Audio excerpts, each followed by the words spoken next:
कुछ इविल लोग होते हैं हाँ, जो बिल्कुल शिद्दत से बदला लेने की चाहत के साथ काफी मरते लोग ऐसे हैं। तो वो लोग बुरी आत्मा बनते हैं या अगले जन्म में आकर फिर कुछ उन लोगों के साथ बदला लेते हैं? नहीं नहीं, बुरी आत्मा नहीं बनते। जैसे मैंने आपको शुरू में कहा था, उनका एक फ्रेगमेंटेड पार्ट होता है जो रिवेंज एटीट्यूड से आता है। तो हम देखते हैं यार इसका सब नेचर अच्छा है, पता नहीं लेकिन ये इसके साथ ही ऐसा क्यों बिहेव कर रहा है। बच्चों के साथ अच्छा है, ये बंदा पेरेंट्स के साथ अच्छा है, लेकिन पता नहीं अपने पार्टनर के साथ ही ऐसे क्यों कर रहा है। कई केसेस होते हैं। इज इट राइट है। और काफ़ी चीज़ें, जैसे अभी श्वेता तिवारी के साथ मैंने एक छोटे से एक एड में मैंने काम किया था बहुत साल पहले। तो जब मैंने काम किया तब मैं उसकी पास्ट लाइफ देख रहा था, तब तो वो न्यू वो इंडस्ट्री में आई थी करके। तो मुझे ऐसे लग रहा था ना कि पास्ट लाइफ में उसने काफ़ी मेल्स को धोखे दिए, और इस लाइफ में उसको ऐसे ही मेल्स मिलते हैं कि शुरू में वो उसके साथ बहुत रोमांटिक हो जाती है और उसके बाद वही मेल्स हाथापाई करते हैं। तो हम शुरू में क्या करते हैं, उनको अट्रैक्ट तो कर लेते हैं बिकॉज हमें उस कर्म को नलीफाई करना होता है, लेकिन बाद में एक्चुअली वो पास्ट लाइफ की एटीट्यूड से वो एक्टिवेट होते। तो हम बोलते शुरू में तो बहुत अच्छे थे, पता नहीं बाद में क्या है, अचानक ऐसे हो गया। तो ये सबके साथ ऐसे होता है कि इवन आजकल डिजिटली लोग फेसबुक पे, इंस्टा पे चैट करते हुए एक दूसरे को मिलते हैं, डेटिंग करते हैं, काफ़ी सालों तक करते हैं और अचानक फिर ऐसे हो जाता है। Is it right? तो ये भी एक पास्ट लाइफ का ही एक सोल कर्मा है ना उनका।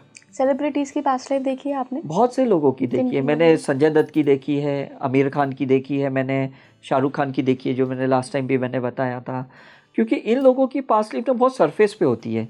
इसका रीज़न क्या होता है, इनका जो इनर जो कैरेक्टर नेचर है ना, वो ऑरा बहुत एक्टिवेट रहता है, लेकिन वो सप्रेस करते हुए ना दूसरे कैरेक्टर को रिप्ले करते हैं। संजय दत्त के में क्या देखा आपने? उसमें ऐसा ही था कि वो बहुत, जैसे इस लाइफ में भी उसने बताया बहुत फ्लर्टिंग किया था उसने, इज इट राइट?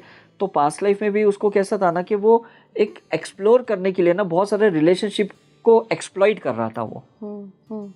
तो वो रीएक्टिवेट हुआ और उसकी जो वाइफ आई थी, अगर आप देखोगे उनकी हिस्ट्री देखोगे कि बुरी तरह से गई, मतलब कैंसर से गई या बहुत बुरी तरह से गई है, राइट? तो वो लोग भी रिवेंज एटीट्यूड से आई। तो that's the issue, it happens. And कोई केस आपने ऐसे देखा है कि जहाँ पे बच्चों की अपने पेरेंट्स से नहीं बन रही है और बहुत ज़्यादा, तो क्या वो मतलब पेरेंट्स की गलती होती है, बच्चों की होती है, या पास्ट लाइफ का इससे कनेक्शन है? नहीं, वैसे ना हमने एक ग्रुप ऑफ द बच्चों का एक स्टडी किया था जो स्पेशली स्पेशल चाइल्ड होते हैं ना, मेंटली रिटार्डेड, फिजिकली हैंडीकैप, उनका हमने देखा था। तो ये सब पेरेंट्स को एक कंप्लेंट थी कि बच्चे मेरे साथ रहते ही नहीं, हमेशा बच्चे बस पढ़े लिखे और चले गए कहीं ना कहीं। तो वो लोग फिर ऐसे चैलेंजिंग बच्चे बन के आते हैं और पूरी जिंदगी बस वो पेरेंट्स के साथ रहते हैं।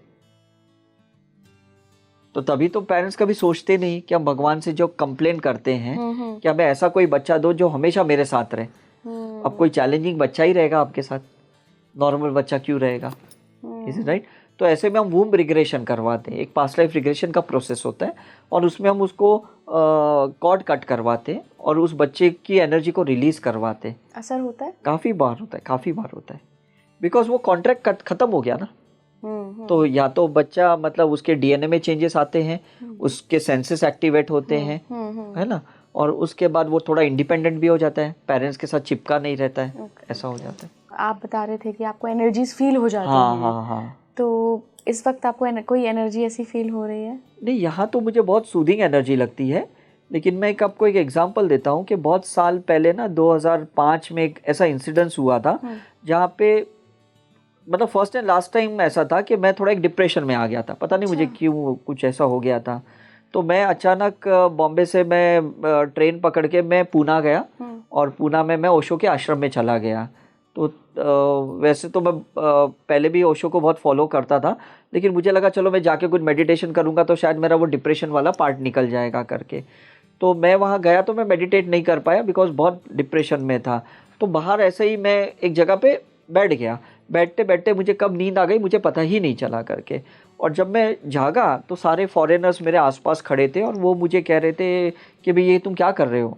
मैंने कहा कुछ नहीं, मैं मेडिटेट नहीं कर पाया, तो मैं यहाँ बैठा था तो मुझे लगता है झपकी लग गई तो मैं सो गया। बोलता है आपको पता नहीं ये ओशो की समाधि है, तुम इस पे सो गए? मैंने कहा अरे मुझे पता ही नहीं। तो मैंने कहा सॉरी। बोलते सॉरी, आप पिछले 6 घंटे से इसके ऊपर लेटे पड़े हो। और उस दिन के बाद ना मैं ज़्यादा सेंसिटिव हो गया, मैं लोगों को ज़्यादा मतलब समझने लगा, क्योंकि ओशो की जो विजन्स थी ना वो कहीं ना कहीं मेरे अंदर एक्टिवेट हो गई। और उसके बाद जैसे मैं आश्रम के बाहर आया, जो पेड़ वहाँ पे बड़े बड़े पुराने पेड़ थे, मुझे उनके अंदर स्पिरिट दिखना शुरू हो गई। तो मैंने इनको भी बताया, मेरे जो भी टीम मेंबर्स थे, कि ये जो मतलब जटाएं जैसे होती है ना साधु संतों की, तो मैंने कहा इनके अंदर तो सब साधु बैठे पड़े ध्यान साधना कर रहे हैं कोरेगांव पार्क में, ऐसा है करके।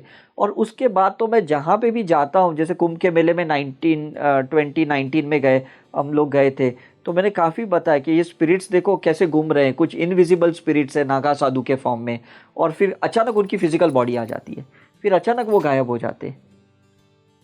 ऐसे मैंने नांदेड़ में भी मैंने एक्सपीरियंस किया। जब मैं नांदेड़ जा रहा था तो वहाँ कुछ लोग पता नहीं मेरे सामने ऐसे बैठे थे और बात करते करते वो गायब हो गए, ऐसा है करके।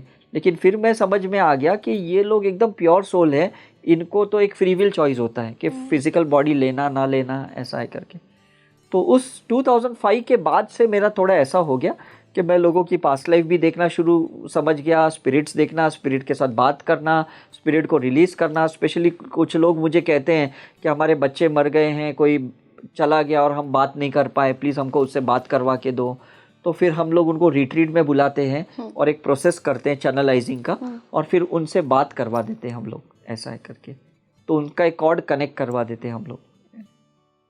तो एक केस ऐसा हुआ था कि एक लेडी मेरे पास आई थी, वो एक्ट्रेसेस की ब्यूटिशियन थी, और उसने अपने न्यूली मैरिड बेटे को सिद्धिविनायक दर्शन करने के लिए भेजा था। और वो टेंपल से जब वापस आ रहा था तो उसका ट्रेन एक्सीडेंट हो गया, वो मर गया। तो ये लेडी को गिल्ट हुआ कि मैंने मेरे बेटे को क्यों मंदिर भेजा करके। तो ये बहू से माफ़ी मांगने लगी कि अरे सॉरी, है ना, आपके 8 महीने हुए शादी को और मैंने देखो ऐसे ऐसे किया, मेरे वजह से बेटा मर गया। तो फिर वो मेरे पास जब आई तो मुझे कहा मुझे मेरे बेटे से बात करनी है, मेरा बेटा है कहाँ पे। तो उसको जब मैं पंचगनी के एक रिट्रीट में बुलाया और वहाँ पे जब मैंने बेटे से बात करवाई, तो उसने कहा नहीं मेरा तो टाइम आ गया था, मैं तुम्हारे गलती की वजह से नहीं मरा हूँ करके। और तो बोले नहीं तू वापस आ करके, मुझे तू चाहिए। तो उसने कहा मैं ऑलरेडी अभी मेरी ही वाइफ के कोख में आने ही वाला था और तुमने मुझे बुला लिया करके। And he took a rebirth. और आज उसको 8-10 साल हो गए और वो सही में रीबर्थ उसका हुआ, और उसको सारी बातें याद है उस बंदे को, उस बच्चे को। ऐसा है, ऐसे कुछ अच्छे 5-6 ऐसे केसेस हुए हमारे साथ कि जहाँ पे वो रीइंकार्नेशन खुद की ही फैमिली में होते हैं करके, ऐसा है। तो ये होता है बिकॉज हम लोग को सोल अटैचमेंट होता है ना। तो जैसे अभी आप बोल रहे थे कि हस्बैंड वाइफ के साथ जन्म के होते हैं, वो अटैचमेंट के वजह से हम उन्हीं सोलों के साथ वही एक्सपीरियंस लेना चाहते हैं, वो पेन वाले भी, प्लेजर वाले भी, हैप्पीनेस वाले भी, जॉय वाले भी, उन्हीं के साथ बार बार लेना चाहते हैं, ऐसा। और कोई एग्जाम्पल याद आ रहा है आपको रीइंकार्नेशन का? और भी एक था, एक पूना से कपल आए थे, उनकी 8 साल की लड़की मर गई थी बिकॉज ऑफ सम मलेरिया के पता नहीं क्या था। और वो जब मेरे पास आए तो मैंने उनको कहा कि देखो अभी आपकी डॉटर कहाँ है मुझे तो पता नहीं है, लेकिन अगर आप कभी ऐसे रिट्रीट में आओगे तो शायद मैं आपको बात करवा दूंगा। तो जब वो आए थे कपल, तो उसी रिट्रीट में ना एक दूसरा बंदा था जो हमारी कास्ट का था, गुजराती। तो उसको जब मैं पास्ट लाइफ रिग्रेशन करवा रहा था उस बंदे को, तो वो पास्ट में तो नहीं जा पाया, और अचानक वो कह रहा था कि मैं साईं बाबा से कनेक्ट हो गया हूँ। वो बंदा कह रहा था। तो मैंने उससे ब्लेसिंग ली कि भाई अगर तुम कनेक्ट हो गए तो हम सबको ब्लेस करो, जितने भी हम पार्टिसिपेंट्स हैं। तो फिर अचानक मुझे याद आया कि ये कपल तो आए हैं बेटी से बात करने। तो मैंने कहा कि अगर साईं बाबा से कनेक्ट हो गए हो तो उनको ये बेटी से बात करवा दो, ये कपल आए हैं, पेरेंट्स आए हैं। तो उसने कहा ठीक है। और उसने जो मराठी में बात करना शुरू किया, वो बंदे को बिल्कुल मराठी नहीं आती, और 20 मिनट तक वो बेटी इन पेरेंट्स के साथ बात की, और वही टोनैलिटी में जो पेरेंट्स पहले बच्ची के साथ बात करते थे, ऐसा है करके। और वो बेटी ने कहा कि मैं आऊँगी वापस, अगर आप चाहते हो तो आपको बाबा जी के केव्स में जाके मेडिटेशन करना होगा, तो मैं वापस आऊँगी करके। और जब वो मतलब वो टॉयज़ के बारे में भी बोल रही थी कि तुमने वो टॉयज़ क्यों रखे, मैं तो मर गई हूँ, वो टॉयज़ तुमको दे देना चाहिए था, वो मेरे कपड़े क्यों रखे। मतलब ये बंदे को तो पता भी नहीं कि ये कपल कौन है, आप सोचो।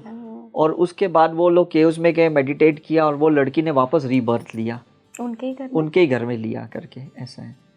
तो ऐसे कुछ कुछ केसेस ऐसे हुए कि जहाँ पे वो चाहते हैं पेरेंट्स कि वो वापस आ जाए। तो अच्छा, चॉइस क्या होता है। बच्चों की हरकतों से भी हम बता सकते हैं कि कोई हमारे फोर फादर हैं जो इस हाँ, रूप में आ गए? काफी बार पता चलता है। बिकॉज हम बोलते हैं ना, ये बच्चे तो पूर्वजों के नक्श कदम पे कदम पे चलते हैं, चल रहे मतलब हैं। वो एक्चुअली डीएनए ही तो है ना, हम्म। है ना। तो वो कहते हैं ना, इसी का तो खून है। तो ऐसे काफी बार जो आजकल के बच्चों में अगर आप देखोगे तो कुछ वॉरियर एटीट्यूड होती है। तो हमारे अगर पूर्वज देखेंगे जो फ्रीडम फाइटर थे, जी। इज इट राइट, तो काफ़ी बार वो चीज़ें रीएक्टिवेट होती है। तो हमें लगता है कि इस युग में क्यों ये लड़ाई झगड़े की बातें कर रहे हैं। मतलब अभी तो कैसा है कि ये सब लॉ एंड ऑर्डर का ज़माना है, पहले जैसा तो नहीं है कि कोई भी किसको मार दे, ऐसा तो नहीं है। लेकिन कुछ कुछ बच्चे जब ऐसी बातें करते हैं तब समझ में आता है कि पूर्वजों की ही थॉट प्रोसेस से चल रहे हैं वो, ऐसा है करके।